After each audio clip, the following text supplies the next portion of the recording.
Ya, este hombre me cambia. Fito, querido, compañeras, estamos aquí en el anexo del Palacio Legislativo. Este edificio que tan solo tiene 19 años, ¿eh? Y vinimos al encuentro del diputado Sebastián Baldomir a propósito de lo que planteábamos antes, Fito, de las jubilaciones, de lo que opinaba la gente más temprano, pero también de la discusión que se está dando aquí en el Parlamento acerca de la reforma de la seguridad social. Correcto. Baldomir, gracias por recibirnos aquí en el Palacio Legislativo. Y bueno, le pregunto, ¿a qué edad le gustaría jubilarse a usted? ¿Qué es la pregunta del día?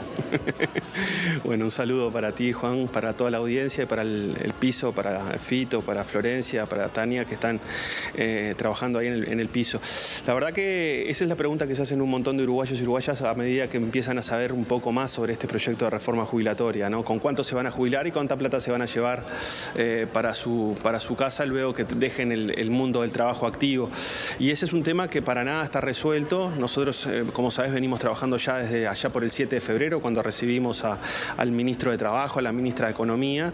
Y bueno, lo que ha venido quedando claro es que la gente se va a jubilar con más años, o sea que vos, los compañeros de acá de la Cámara, también me incluye a mí, vamos a trabajar hasta los 65 años, que es lo que dispone como punto fundamental este proyecto de reforma. Y bueno, y en muchos casos, lo que ya sabemos, por lo que han venido a decir aquí las delegaciones técnicas que han venido a la comisión, es que va a haber una baja sensible en muchas jubilaciones. Si bien puede haber algún aumento en las jubilaciones más pequeñas, en las más bajas, luego hay un tramo, sobre todo las jubilaciones medias, entre 30.000 pesos y 65.000, 70.000 pesos, que van a tener un impacto considerable porque baja lo que se llama la tasa de reemplazo, ¿no? Con 65 y 30 años hoy nos jubilamos con 55% del promedio y eso va a bajar al 45%. Entonces ya por ahí tenemos un indicio de por dónde viene el impacto en el bolsillo de los uruguayos de esta reforma. Compañeros, los está escuchando Baldomir. Yo antes le voy a meter una más, Baldomir. ¿Qué pasa con esto de que Cabildo Abierto parece que no vota, parece que sí, ahí como eso va fluctuando? Por lo que tengo entendido, la comisión hoy citó al constitucionalista Correa Freitas, que es un avesado en el tema, a propósito de despejar algunas dudas. Ahora en este momento se está suscitando esto. ¿Qué otros debates se están dando en el día de hoy acerca de la reforma? Bueno, hay un debate sobre la constitucionalidad de la agencia reguladora que crea este proyecto. Tengamos en cuenta que por encima del BPS este proyecto genera una agencia como servicio descentralizado, que es el que va a regular y que va a impartir de alguna manera las normativas de todo el sistema previsional común.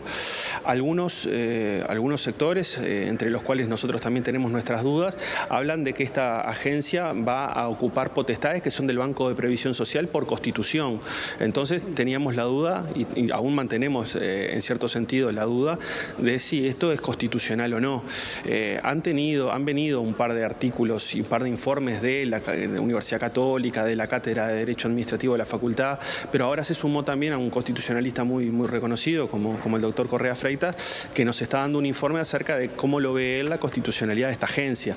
Cabildo además tiene otros puntos de crítica, ellos están negociando en la interna. Nosotros justamente ayer tuvimos en el piso, ahí en la letra chica de TV Ciudad, y el diputado Sodano mencionaba 50 artículos que ellos no están dispuestos a acompañar. Bueno, eso, 50 artículos en 300 es bastante, ¿no? Entonces creo que ellos ahí tienen que resolver una situación interna de la coalición.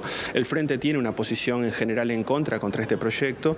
Eso no implica que no hayamos hecho nuestros aportes en el Senado cuando se votó y también a la comisión de expertos, que fue reconocido por todo, aquella comisión de expertos que creó la LUC. Bueno, y ahí se generó un diagnóstico, el Frente Amplio, el PIT-CNT, la ONASPU, si bien votaron en contra de esos documentos, hicieron sus aportes y eso fue reconocido por todos, incluso por el que escribió la reforma, que es el doctor Saldain, que los aportes que se recibieron en esa época, en esa etapa, fueron valiosos y mejoraron el producto final. Estamos ahora en la recta final para ver si, si se vota ahora antes de turismo o va a haber que extender esto. Todavía hay dudas, muchas dudas, sobre todo en el oficialismo, de cómo resolver estas difereras que tienen con Cabildo. Compañeros, escucha sus consultas el diputado. Te habla Fito, buenos días. Un placer tenerte. Te hago una apreciación desde la ignorancia total. Desde la ignorancia total. Yo pienso una reforma de la seguridad social y pienso que debería ser favorable hacia los trabajadores. Ahora, si resulta que no comprende a los mayores de 50, porque tenemos derechos adquiridos, me incluyo, quiere decir que, evidentemente, los derechos de los que vienen atrás van a ser menores, o sea, los beneficios van a ser menores. Creo que es el ABC. Ahí ya veo que no va a ser beneficioso para todos los trabajadores, por un lado, ¿no? Pero por otro lado, el problema es, se supone, la financiación de este sistema solidario que nosotros tenemos de la seguridad social. Y sin embargo, yo no veo que se afecte la financiación más que por el lado de que aporten más años los trabajadores. Todo el tema de las exoneraciones no se toca, porque hay áreas del mercado laboral que no aportan directamente o que aportan nada. Es correcto, así que lo que decías al principio, Fito, desde la ignorancia creo que lo tenés bastante claro y hiciste un resumen perfecto de cómo es la discusión actual. La seguridad social es un sistema que absorbe recursos y luego los reparte.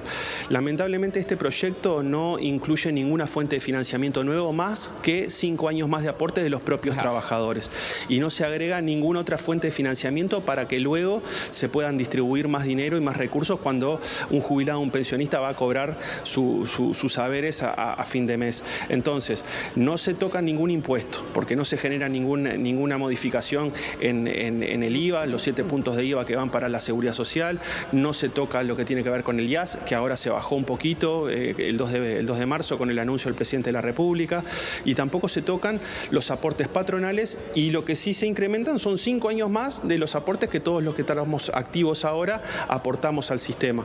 Entonces es muy difícil sostener, Fito, que si no se agregan recursos a esta bolsa de dinero que reparte, luego lo que vayamos a cobrar al final del mes sea mayor de lo que cobramos ahora. Es incluso hasta matemáticamente imposible plantearlo de esa manera. Entonces, nosotros decimos que para que sea una reforma jubilatoria en profundidad de seguridad social, deberían los actores que han tenido una ganancia desmedida, una ganancia extraordinaria en los últimos 3 o 4 años, deberían sentarse a la mesa y ver cuánto aporta cada uno. Y por otro lado, revisar algunas exoneraciones que en su momento podrían tener algo de validez o algo de razonabilidad, pero ahora, en un momento en que vamos a una reducción de la población uruguaya en su conjunto, que estamos teniendo menos nacimientos que hace 10 o 12 años, donde hay una tensión evidente sobre el sistema de reparto intergeneracional, bueno, tendríamos que sentarnos todos en una gran mesa y ver cuánto estamos dispuestos a aportar para que la gente tenga una cobertura después de que se retira o cuando tiene algún accidente laboral o cuando tiene algún problema en su relacionamiento con el mundo del trabajo o cuando tiene algún familiar en situación de discapacidad, etcétera. Ese debate que nosotros lo caracterizamos como un debate real de seguridad social no es lo que estamos teniendo ahora. Ahora estamos discutiendo un proyecto que solamente modifica el régimen jubilatorio y de pensiones, que si bien tiene impactos enormes en amplias capas de trabajadores y que impacta sobre todo en las condiciones de trabajo de miles de trabajadores jóvenes y que se van a incorporar al mercado del trabajo, evidentemente hay una situación de ajuste general para que sin tocar, sin incluir nuevas fuentes de financiamiento, se pueda seguir pagando lo que se paga ahora. Esto, la verdad, no ha sido tocado junto a otros grandes problemas que tiene la sociedad uruguaya en materia previsional, ¿no? Lo que tenemos que hablar, por ejemplo, con la diferencia salarial entre trabajadores y mujeres, lo que tenemos en materia de pobreza infantil, que es muy por encima del promedio nacional, lo que tenemos en materia del desempleo juvenil, que es más del doble del desempleo del promedio. Esos problemas no son de seguridad social. Nosotros pensamos que sí, pero lamentablemente el proyecto no destina un solo artículo para estas problemáticas y por ende van a quedar pendientes de resolución para el futuro. Y por otro lado incluye este proyecto cosas que no tienen nada que ver con la seguridad social, como por ejemplo la hipoteca inversa, lo que tiene que ver con que los jubilados para ganar unos pesitos más puedan hipotecar su casa a favor de un agente financiero. Eso nos parece que no tiene nada que ver con la seguridad social y que en definitiva lo traficaron aquí de manera poco clara y no sabemos qué sentido tiene incluirlo en un proyecto de estas características. Decime una cosa, si los patrones aportaran lo que aportan los trabajadores, ¿habría desfinanciamiento del sistema? No, claro que no.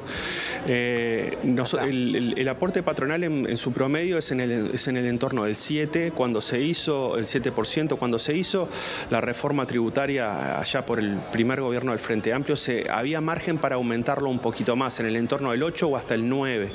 Esa discusión en su momento, lo que se quería hacer era no afectar la reactivación económica luego de lo que fue la crisis del 2002 y de alguna manera se estaba pendiente de revisar, y aparte hay sectores que ni siquiera aportan por el 7. Hay sectores como el agro, por ejemplo, que tienen un promedio que no llega al 2%. Exacto. Bueno, hoy con el impacto enorme que tiene algunas actividades agropecuarias, nosotros pensamos que deberían revisarse esas tasas. Lo mismo para la industria frigorífica, por ejemplo. No es posible que un frigorífico aporte lo mismo que aporta una carnicería o un abasto departamental.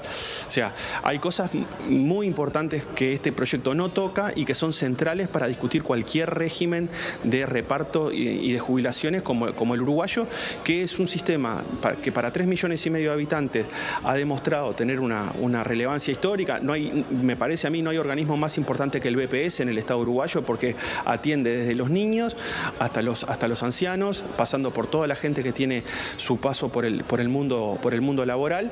Y aquí deberían no considerarse como un gasto lo que el BPS asegura en prestaciones para la población uruguaya, y sí como una inversión. Bueno, esta no es la visión con la cual se ha encarado este proyecto, y este proyecto lo que tiene es un criterio de reducir lo que se reparte mes a mes por parte de las prestaciones del sistema. Que ha habido, Sebastián, te saludo aquí, Tania. Ha habido como una unanimidad, estabas nombrando recién a los colectivos que han recorrido los canales de televisión, que han estado allí en el Parlamento tratando de construir otros caminos, alternativas, ONACPU, PIT-CNT, los trabajadores, los jubilados, están viendo retrasados sus derechos todos los implicados. Bueno, eso es un consenso negativo, Tania, porque en cierto sentido, a mí me gusta siempre mencionarlo, cuando está escrito en el Compromiso por el País, que fue lo que originó la coalición oficialista, se hablaba de un proyecto de reforma con fuerte respaldo político y con consenso técnico. Hoy no hay ni fuerte respaldo político ni tampoco consenso técnico, porque todas las entidades, los trabajadores, los jubilados, los propios representantes sociales en el BPS, el de los trabajadores, pero también de los empresarios, los sindicatos policiales. Este miércoles tenemos a Un Solo Uruguay en la comisión que va seguramente profundizar en estos temas. Todos estos sectores que enumeraste tú y que yo enumeré también ahora están en contra de este proyecto. Entonces, respaldo político no podemos decir que tenga. Y del otro lado, en cuanto al respaldo técnico, al que tenga una solidez técnica el proyecto, bueno, por aquí ha pasado CIMBE, ha pasado el Instituto Cuesta Duarte, ha pasado Ceres también, que incluso hoy sale una nota en un medio de prensa donde él dice: hay mucha discusión con 320 artículos, redúzcanlo solo a uno, que se aumente la edad de 60 a 65 y después seguimos discutiendo todo el resto. Bueno, evidentemente que técnicamente este proyecto no está blindado, no está perfectamente elaborado. Incluso el propio doctor Saldaña y el Ministerio de Trabajo, cuando vino aquí a la comisión allá por el 7 de febrero, reconoció que había problemas de diseño en este proyecto. Y resolver esos problemas de diseño cuesta plata. Por ejemplo, un problema de diseño muy puntual, la diferencia entre los nacidos en el 72 y los que nacieron en el 73, 74 y 75. Uno se va a jubilar con 60 años y otro se va a jubilar con 63. Resolver ese problema que afecta a esos futuros jubilados o a esos trabajadores que nacieron esos años, bueno, cuesta $50 millones al año. Eso lo reconoció el propio gobierno, no es que lo decimos nosotros del Frente Amplio, está en un acta. Entonces, bueno, evidentemente que esos problemas de diseño deberían resolverse y no resolver a la carrera, porque luego pasan los problemas como los que tuvimos con los cincuentones, ¿te acordás? Que después hubo que pagar un montonazo de plata porque no se resolvieron los problemas en el momento que había que estudiarlos mejor. Uno también desde la ignorancia y desde la inocencia, siempre esperó que el día que se pudiera hacer una reforma realmente de la seguridad social tendiéramos a la igualdad, a la equidad y no hubiera diferencias tan grandes como las que existen hoy con la caja militar. En esta reforma se adecúa un poquitito, por lo menos, algo, porque las diferencias son realmente grosas en cuanto a el dinero que perciben y en cuanto a los años se jubilan, pero que igual pagamos todos los uruguayos. No, Fito, en este proyecto eso no se resuelve. Es más, a la Caja Militar se le da un periodo de adecuación, lo que se llama una transición sumamente extensa en el tiempo para que vaya aterrizando de manera muy suave. En cambio, otras cajas, lo que nosotros recibimos la información la semana pasada, sin ir más lejos, a la caja bancaria, por ejemplo, se le está obligando a tener una transición casi que inmediata.